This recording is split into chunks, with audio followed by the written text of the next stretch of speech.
Welcome to the Opportunity Zones podcast. I'm Jimmy Atkinson. On November 6th, Novogradac and Company is hosting their annual Opportunity Zones Summit in Washington, D.C. And here to discuss that upcoming event, as well as other important OZ updates, are John Sciarretti, partner at Novogradac, and Jason Watkins, who, in addition to being a partner at Novogradac, he is also the chair of the upcoming OZ Summit and leader of the Novogradac Opportunity Zones Working Group. John joins us from Dover, Ohio, and Jason joins us from Alpharetta, Georgia. Gentlemen, thanks for joining the show. Welcome to both of you. Great to be back. Hey, happy to be here.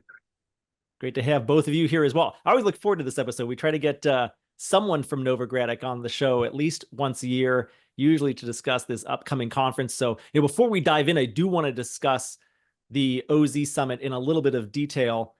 This is their big in-person Opportunity Zone event that happens once a year. This year, it's going to be on November 6th, 2024 in Washington, D.C. It's a one-day OZ event taking place at the Fairmont Hotel, which is located in the West End neighborhood of Washington, D.C., adjacent to the Foggy Bottom and Georgetown neighborhoods, if you're familiar with D.C. at all.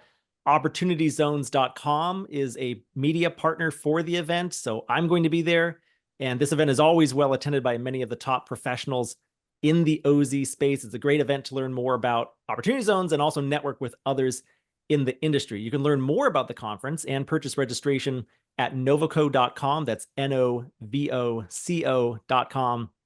Best part, podcast listeners can save 10% at checkout by using promo code OPDB10%. We'll be sure to include that promo code and link to the Novogradac registration page on our show notes for today's episode, which you can always find at opportunityzones.com/podcast. Now, John and Jason and I are going to discuss the conference in a lot more detail a bit later in the episode. But first, John, I want to turn to you. My audience of Opportunity Zone investors are likely pretty familiar with Novogradac already. It's a household name in the OZ industry. But for anyone who may be new to the OZ space, maybe new to this podcast, can you briefly explain what is Novogradac and Company, and what are some of the services that your firm provides to the OZ industry? Great. Novogradac and Company is a traditional accounting firm. We've been in business for 35 years, and we do all the things that traditional accounting firms do: audit, tax, management advisory work. But we also happen to be very good at community development finance, incentives. We work in the low-income housing tax credit space, new market tax credit space, historic tax credits, the energy tax credits, and opportunity zones, of course. And so that's sort of our niche. But I think folks kind of forget that we work with all kinds of businesses and all kinds of industries, primarily the real estate industry, but do a lot of market rate non-incentive types of work as well. We have 80 partners, 25 plus offices, and 1,000 employees. Yeah, very, very big firm, great focus on a variety of different tax credit programs, and Opportunity Zones being one of your specialties. You guys have been at the leading edge of Opportunity Zones since well before the incentive became enacted in law as part of the Tax Cuts and Jobs Act of 2017. You guys have been working on Opportunity Zones since well before that even. So thank you for your leadership and your continued leadership in this industry. Let's talk fundraising. One of the big services that Novogradac provides to the Opportunity Zones industry is this voluntary rolling survey of qualified opportunity funds. You're surveying over 1,000 different qualified opportunity funds all over the country, investing in a variety of different projects and a variety of different asset classes and geographies all over the country.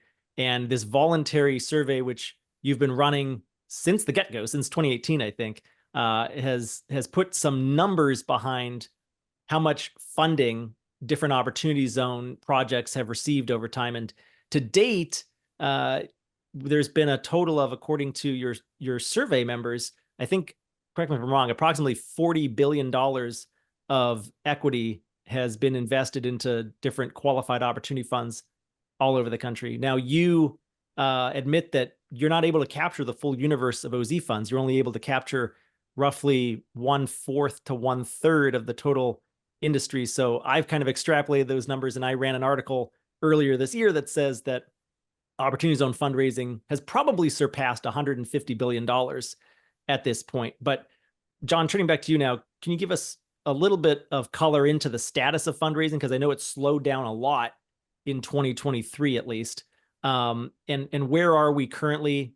And do you think it might start growing again at some point? Sure. So yeah, you're correct. It's like 1,400 funds that we survey, and the total is 38 billion to date. We started in early 19, so maybe missed some of the fundraising the first year, but it didn't really ramp up until 19. And when we look at our fund group, 3 of the fund managers have raised over $1 billion. There's 12 over 500 million, and I think 60 or so over $100 million. It primarily is, when you look at the asset class, it's primarily multifamily. I mean, that's the space. 80% of our the funds raised in our survey were for multifamily, or at least some multifamily. And when you look at the fundraising itself, 60% of the money that's been raised are those funds over 100 million. So we think it's a good mix of the marketplace. And I think you're right in that we believe that it's probably a third to a fourth of what's actually been raised. It's interesting, in 2020 IRS, I think they came out in 21, they looked at tax returns through 2020, they were at 48 billion. And so we, at that time, we're at 15. And so that kind of matches up with that, 3 to 4 times. So yeah, I think you're right. I think Mnuchin in the beginning said the program would raise $100 billion. And so I think he was right, and maybe a little bit more. There's probably why he was GP at Goldman before he said that. But yeah. Well, I actually don't think he was right. I think he underestimated how Maybe successful it would underestimated. be. And I thought when I first saw that, he said 100 billion right out of the gate in mid 2018 when they were first starting to talk about opportunity zones, and he said 100 billion. I thought, wow, that's a lot compared to some of these other programs. New market tax credits is the one that I oftentimes compare OZs to early on. It was capped at 3.5 or so billion dollars per year. NMTC was. So for opportunity zones to be 100 billion was like a huge number. And yet I think that OZs have surpassed that total with still a few years to go before it sunsets, right? Yeah, I think you're correct. Yeah. Yeah, new markets is 5 billion now, but 5 billion now. Okay. yeah, but you're right, it was 3.5. So yep. Good. So And looking at the trends, you know, I've always said it sort of tracks the multifamily marketplace when you look at fundraising in the multifamily.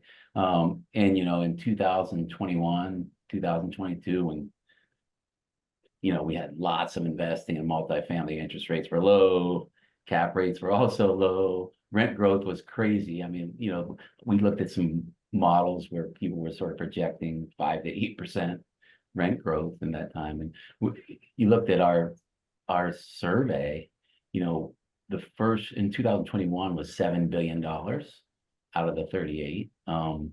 In 2022, 9.6 billion. So, that just mimicked the marketplace for multifamily.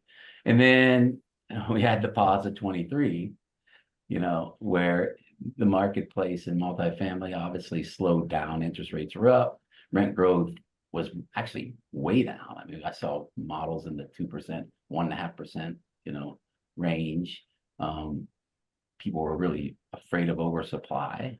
There were lots of units under production, and everybody had sort of recession fears at that time. And so, we only raised 3.5 billion, our fundraising survey only showed 3.5 billion in 2023, and that's from 9.6 the year before.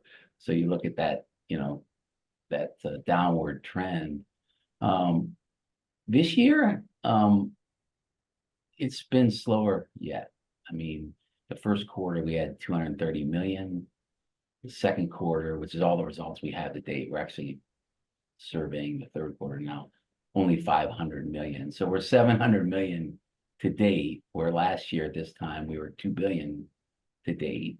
So it's really slowed down. I think I mean, everything you read, the multifamily market seems to be recovering. It's interest rates are coming down. The 10-year treasury, which is sort of the mortgage loans track, is, supposed to be like 3.5% by the end of the year. I think it's like 4% now. And so you look at that and you look at, the construction starts are starting to kick up. Rent growth is normalized, and it's probably in that 3%. That's the normal range for rent growth expectations. And so you see signs of recovery. So the question is, will we see signs of recovery in the opportunity zone space? I think it probably won't track it as it did. I mean, I think clearly the novelty is worn off a bit, on opportunity zones. And I think there's lots of, when you look at the marketplace, stabilized assets seem to be gaining a lot of the equity right now. And opportunity zones is a development program. And so, it's going to be a little tougher to raise money for development projects in 24, at least to the levels that we were seeing, billions of dollars instead of hundreds of millions of dollars. But it does, if you just look at first quarter, second quarter, it's picked up. So that's attractive. And we are getting towards the end of the program. I think some folks think that, the incentives, the deferral incentive obviously is truncated, right? You only have a couple years to defer. But the big benefit in opportunity zones is this sort of back end gain exclusion, and that's available all the way to 26. And so I think, again, the novel may be worn off a bit, but I do think that folks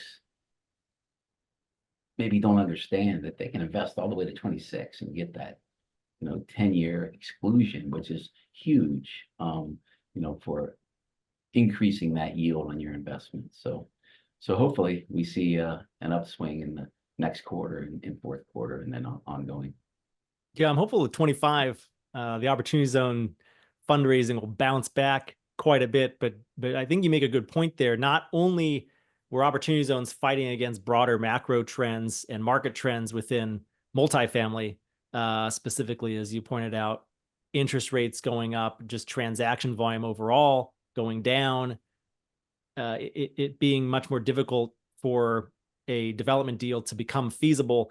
But also at the same time, every day that goes by, every year that goes by, at least, the opportunity zone incentive becomes slightly less valuable as we get closer to that deferral date. And now it's like the deferral is almost more trouble than it's worth, or almost worthless, I guess. Certainly if you invest in 26, there is no deferral. But yeah, and I think investors get a little bit too hung up on that, but because the big benefit is that back end 10-year hold, step up to fair market value, and the exclusion, the ability to escape your opportunity zone investment completely tax-free, which is very powerful indeed. Interesting thoughts about how development may still not be feasible as opposed to stabilized real estate asset investing, John. So we'll keep an eye on that, though. I'll be curious to see how the survey shakes out through Q4 of 2024. If we see any bump, any meaningful increase in Q4, I guess we'll find that out probably around late January or early February of 25 when that data comes out from your group. And then we'll see what happens throughout 2025. One thing that is making the opportunity zone incentive less and less valuable is, of course, we're getting closer to that deferral date of December 31, 2026. Of course, there is pending legislation, the Opportunity Zones Transparency, Extension, and Improvement Act that has been introduced into the last two sessions of Congress, has not been voted on or packaged into a broader tax bill just yet, but possibly could get packaged into a broad tax bill next year during the Super Bowl of tax. Jason, I wanted to bring you in right now to talk about that extension bill. What do you see as being in the realm of possibility for opportunity zones getting extended? Probably not this year at this point. We're getting a little bit too late in the day, and it's an election year. But 2025 is the year that I've got my eyes on, and I know that it's going to hinge on the outcome of this upcoming election. We're going to be electing a new president. We're going to be electing new members of Congress. So if I'm an investor or if I'm an opportunity zone operator and I have a question about, hey, what's going to happen with OZs? Is it going to get extended or not? What do you tell people? Oh, it's hard to know without a crystal ball, right? We don't know what's going to happen. I'm We'll talk asking about. you to get out your crystal ball, Yeah, Jason. I've got my crystal ball right here. So let me start reading from it. As far as timing of a potential bill, it's going to have to be grouped with other tax legislation. It's probably not going to be a standalone bill, and that's going to be pretty typical.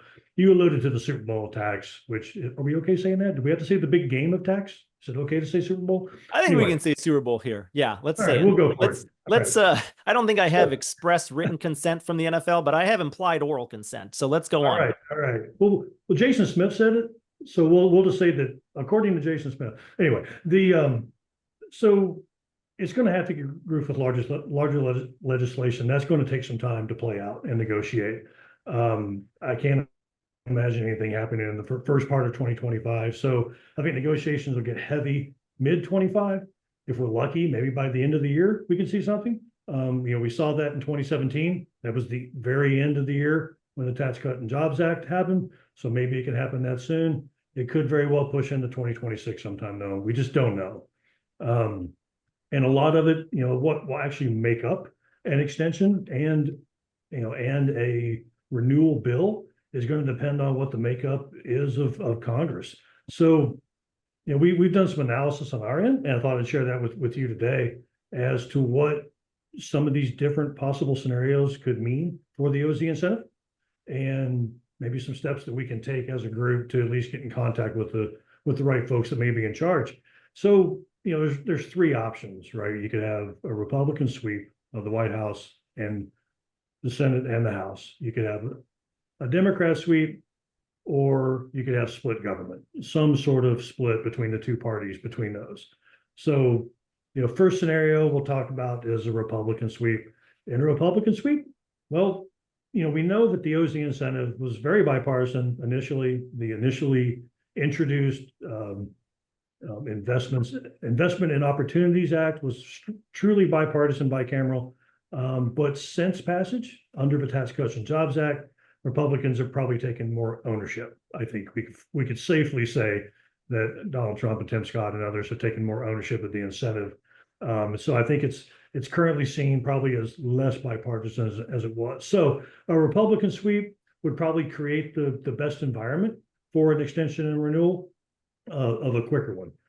Though keep in mind that a Republican sweep may very well result in legislation having to pass under budget reconciliation again, which was what we dealt with the Tax Cuts and Jobs Act. And under budget reconciliation, there's a Byrd rule, which prevents any non-revenue items from being a part of any tax legislation that's passed under budget reconciliation. And so that's why we lost all the reporting requirements that were in the initial bill. They had to be dropped for those Senate rules from the final legislation. So the Transparency Act could possibly get passed in 2025 under a tax bill that is passed under budget reconciliation, but the reporting requirement would likely get stripped out again. Is that where you're going? Right. Yeah. If it goes under budget reconciliation, we'd lose the reporting again, which is probably the one thing that everyone agrees on right now is that we need reporting requirements.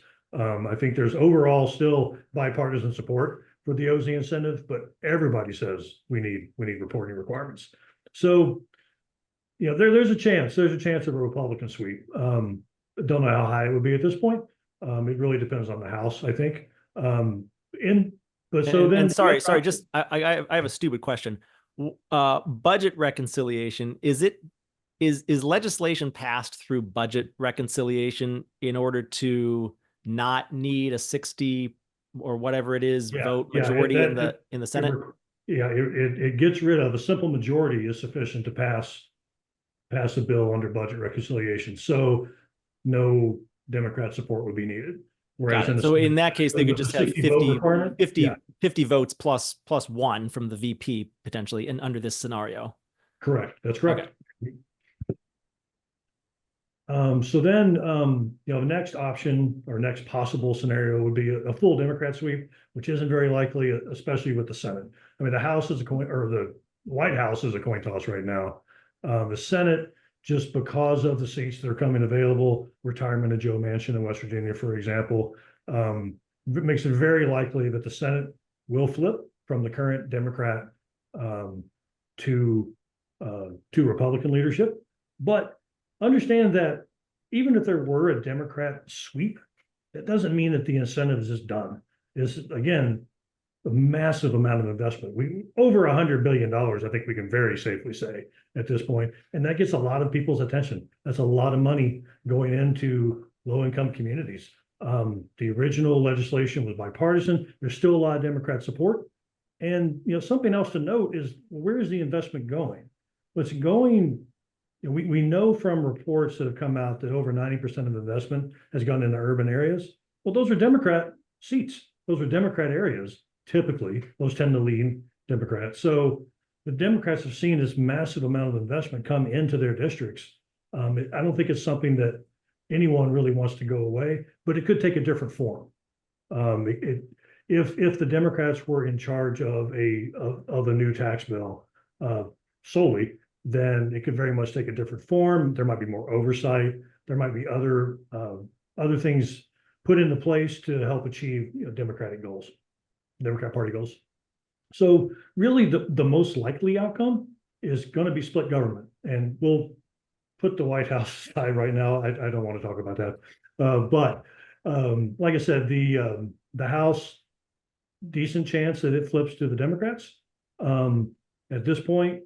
And so, what we need as an industry back in the Opportunity Zone Senate is who is going to be the leader on the Democrat side in the House, because the current, probably the best proponent in the House on the Democrat side is Dan Kildee, who's retiring.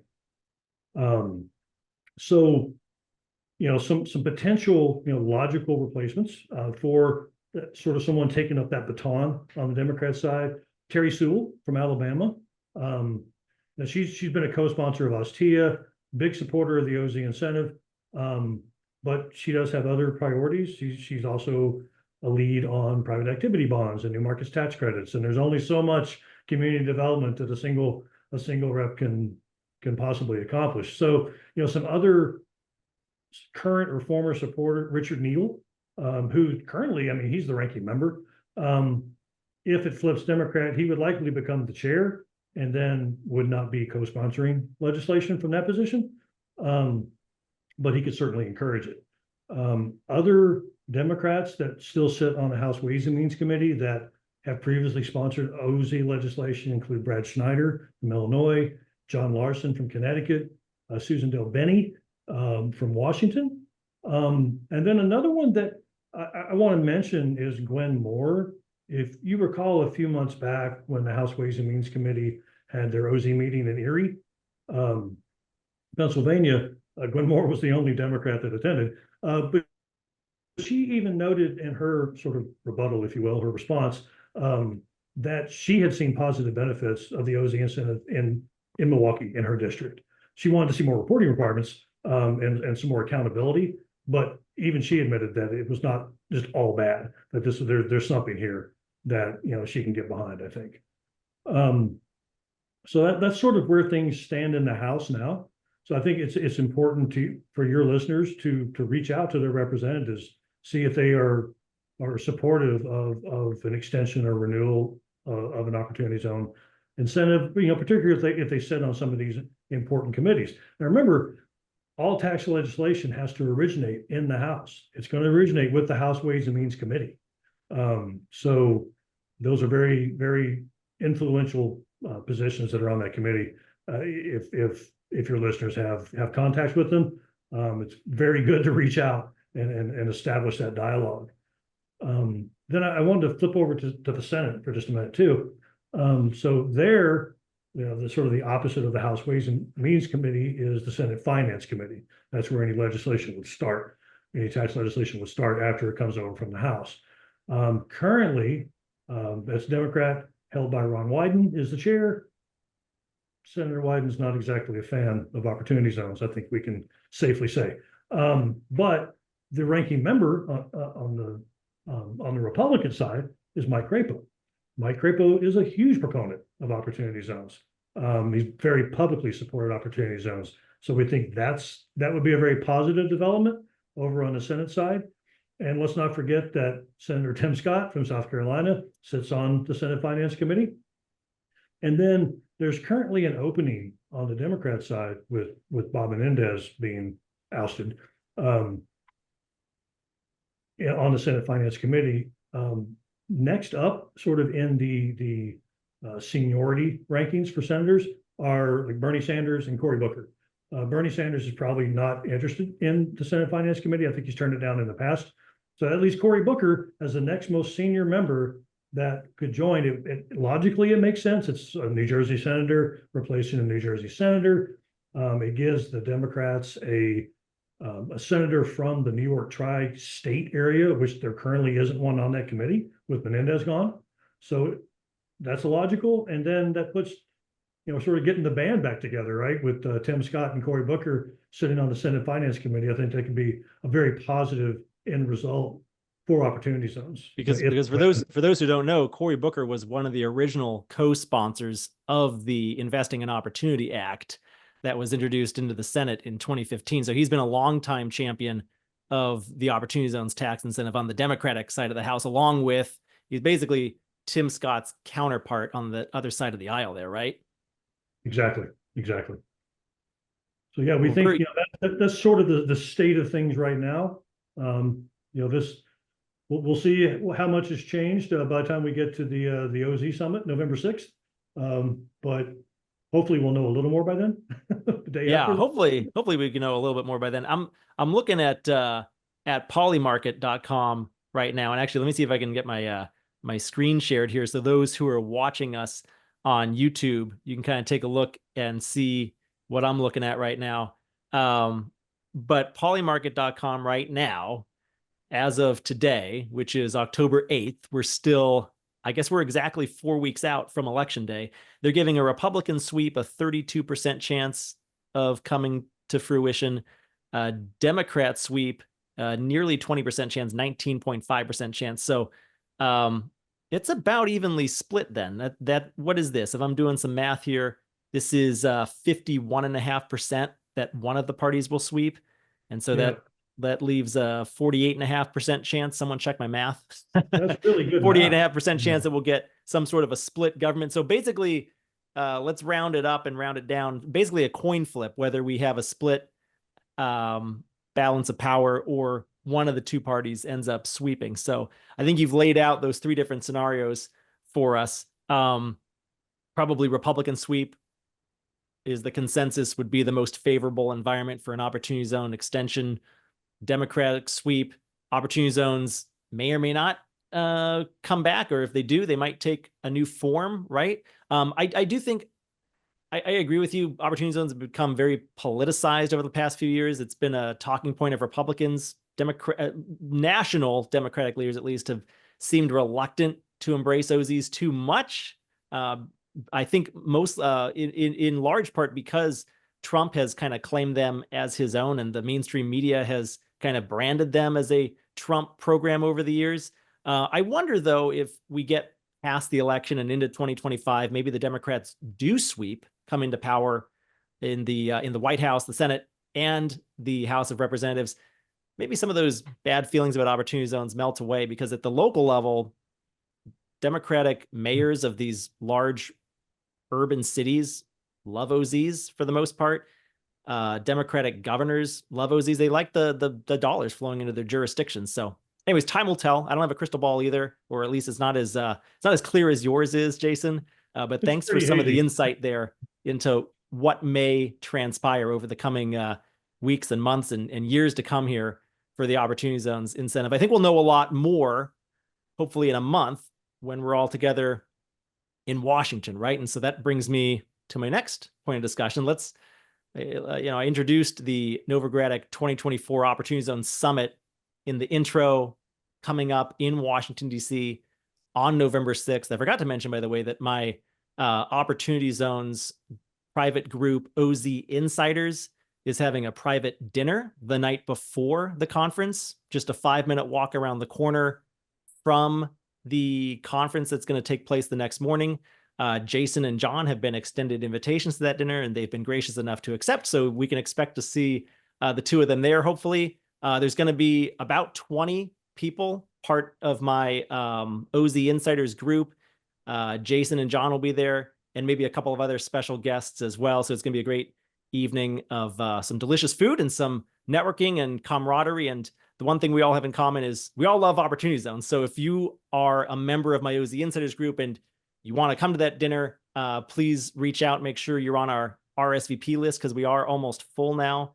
And if you want to learn more about it, you can head to ozinsiders.com to learn more about our group and that dinner on November 5th, the night before that OZ Summit in Washington, D.C. But Jason, let me turn back to you again, because you're the chair of this upcoming OZ Summit. What is it exactly? What should attendees expect? And what are you looking forward to the most? Yeah, it's a really great time to get together with a lot of just industry professionals that live this Opportunity Zone stuff day in and day out. There's so much to learn. If you're not that familiar with Opportunity Zones, it's a great place to get a start. And we get to catch up with people, get to bounce ideas off each other. It's a very great place. There's a lot of Q&A that happens during the sessions, and I'll talk about those in a second too. But like Jimmy mentioned earlier, it's a one-day summit. It's November 6th, Wednesday.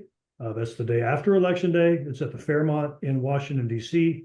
As Jimmy mentioned, I'm very honored to be named the chair of this year's summit. We have a great agenda. We'll start the day with a Washington report, which will take what we just talked about, Jimmy, and expand that out to about an hour and a half. And it's really going to break it down. And everything that's going on, everything that could go on, what the timing is, et cetera.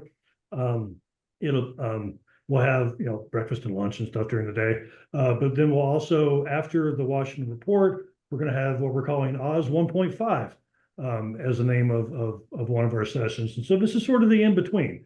This takes into account what we need to do for an extension, what we need to do for a renewal of the OZ incentive, what those could look like, what the timing is going to be, that kind of information.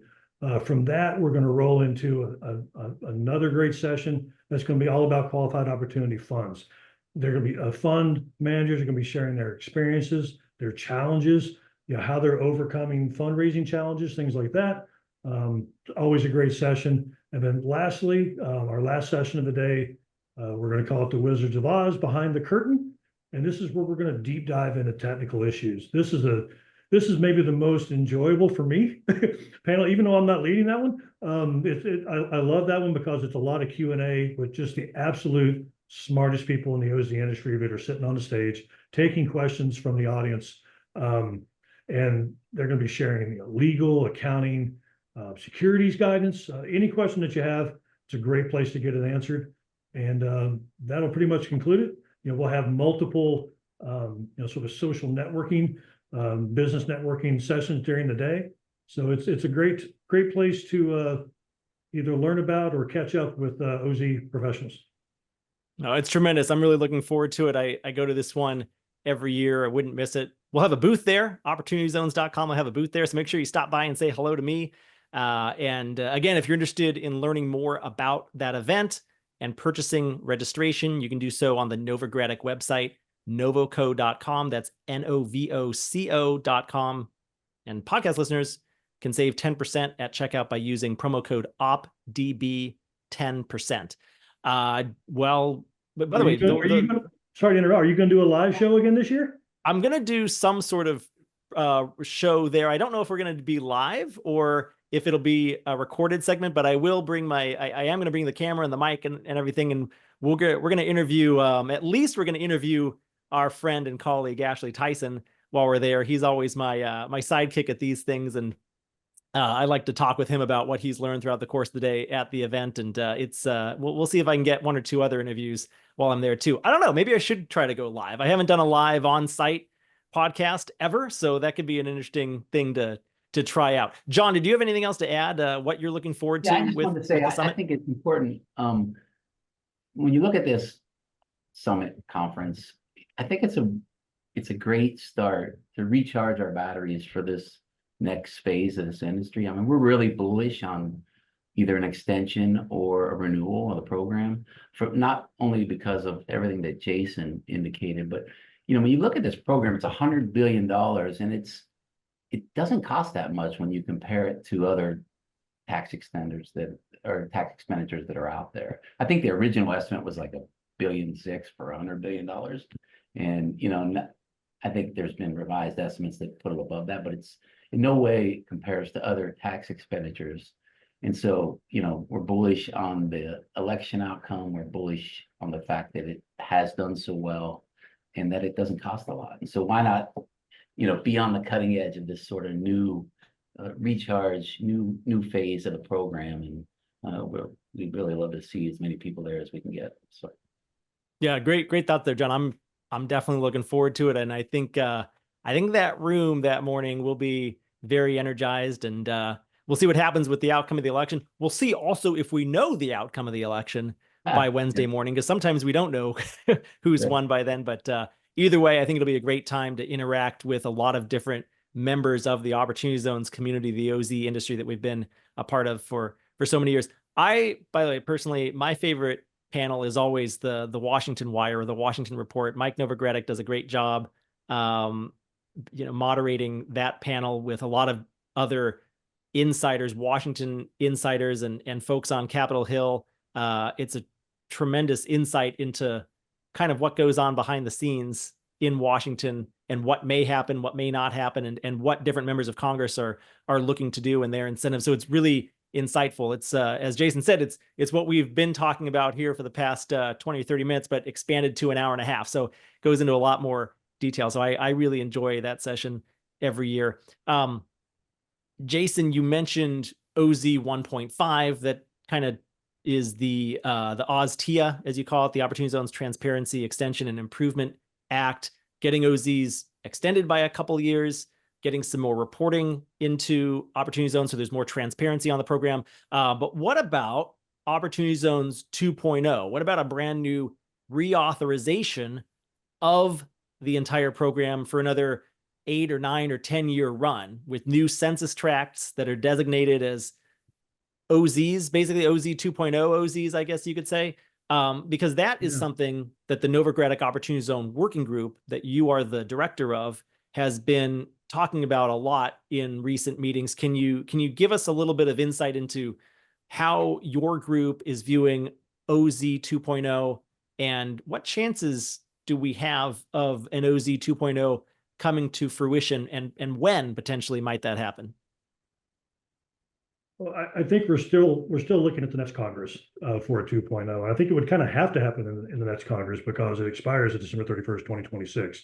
So that's the timing that we want to see. So we need an extension and a renewal. It's really a two-pronged request, I think, that we need to see, because it's going to take time. We don't want there to be a gap in investment. So it's really important to get an extension first, if at all possible, as the negotiations for an OZ 2.0 are laid out. Now, over the past few months, there's been a lot of chatter, a lot of meetings, a lot of discussions out there with members of Congress, the tax teams in the House Republican side, particularly the community development tax team. And one of the things they've been talking about is an OZ 2.0.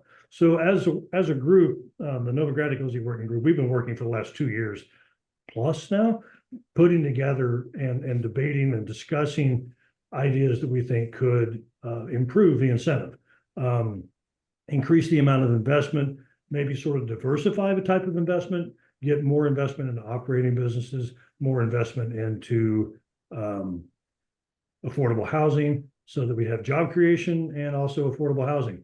That's really important. And there are some very specific ideas that we've had as a group that we've shared now with multiple members of Congress in multiple settings.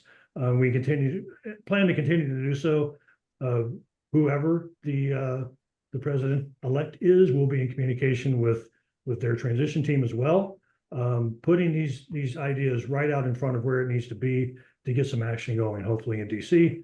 But the kind of stuff we're looking at are, you mentioned a renewal would be newly redesignating opportunity zones, which we think is important. At this point, if you recall, the original designations were based off 2010 census data. So it's pretty outdated now. That's 14 years ago. So we think that with lessons learned from the first round of designations, the governors will do probably a better job of designating developable opportunity zones. I think a lot, and I've had this discussion with some folks just recently, that they noticed in their city that some of the opportunity zones really aren't developable. Maybe they're all single family housing already developed. There's no place to develop within that. So it's an opportunity zone designation that basically goes to waste. So we think that now that governors will understand, because if you recall, they had to designate before the first dollar of investment happened. So now that they had those lessons learned, they'll probably do a much better job of identifying places that can be developed. They were also given very little time to kind of digest the whole thing, right? Because the Tax Cuts and Jobs Act was passed in December of 2017, and the designations were made. I think they were nominating these zones over just the following spring and early summer, and the zones were finalized in July. So it's a very short period of time to digest what the heck is this thing, to nominating. Some states had to nominate hundreds of census tracts. So yeah, you can imagine that there were some swings and misses on some of the nominations. Absolutely. It was such an accelerated process, and no one knew. I mean, sure, Mnuchin said 100 billion, but not many people really believe that, and it happened and then some. So it's important to keep that in mind. But we'd like to see governors have another shot at it, and also have the ability to, if they designate one that isn't working out, have the option to replace it so that they can continue the flow into their states. We think that's a great idea too. There's some of the other changes that we'd like to see. So there's this issue with interim gains. So, we've talked about there being a 10-year hold. So if an investor holds their investment for 10 years, then any gain upon the sale of the investment or the underlying business or the property can be tax-free. The problem is that you can't sell it before 10 years. And there's a lot of times where it makes sense to be able to sell a property or sell a business prior to 10 years passing. But under the current incentive, you're kind of exited out at that point. You have to pay taxes on the gain, and then you're also sort of done with your deferral. And we think that if that interim gain is reinvested back into opportunity zones, well, it makes perfect sense. That way you can use the same investment dollars for more than one investment over a 10-year period, and maybe churn it 2 or 3 times and be able to put that money to work instead of it essentially sitting on the sidelines again for 10 years, which is the opposite of the incentive's goal to begin with. The goal is to get the money out there working.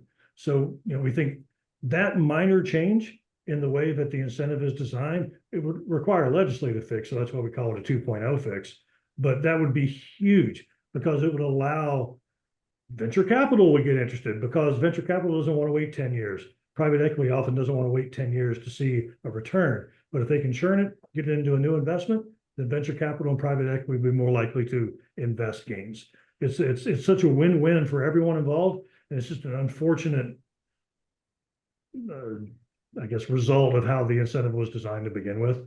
So we think that's great. There's some other sort of smaller fixes that would open up many, many projects to development that should be incorporated in the 2.0 as well. The last one I really think I'll mention is we're sort of referring to it as democratization of the OZ incentive. So right now, only taxpayers who have a capital gain can participate at all, really. They can defer a capital gain, but no other source can be used to gain any of the benefits. And we think that it makes sense to allow taxpayers to use after-tax capital to invest into opportunity zones, and it's still at least benefit from the 10-year hold incentive, which is the long-term growth. It seems it's really no different than a Roth IRA at that point, except it would be invested into a business or property located in an opportunity zone. We think that, again, is a no-brainer, and it resolves sort of one of the big criticisms of the incentive, which is only the wealthy can play kind of thing. This allows really anyone to be able to participate. So we think that's a good idea too. No, I think that's a great idea. It's one of the most common questions I get, actually, is, hey, wait a second.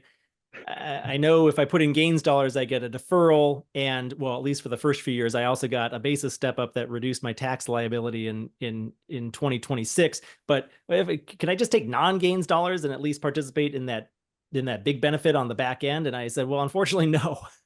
It only I know. applies, the whole thing only applies to gains dollars, which I think is a little bit unfortunate. And I agree with you. It would democratize and open up this investment program to a wider range of investors. You can put in, if you have 25 grand or 50 grand, that isn't a capital gain, you can put that into an opportunity zone project and still participate in that 10-year hold benefit.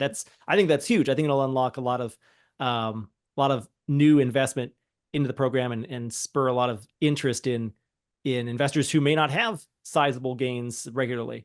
Well, gentlemen, we're running out of time. Thanks so much for joining me today. It's been great. I think we can talk for another hour about this stuff, and hopefully we will. I'm looking forward to having dinner with both of you on the evening of November 5th, and then, of course, getting together again on November 6th at the Novogradac OZ Summit.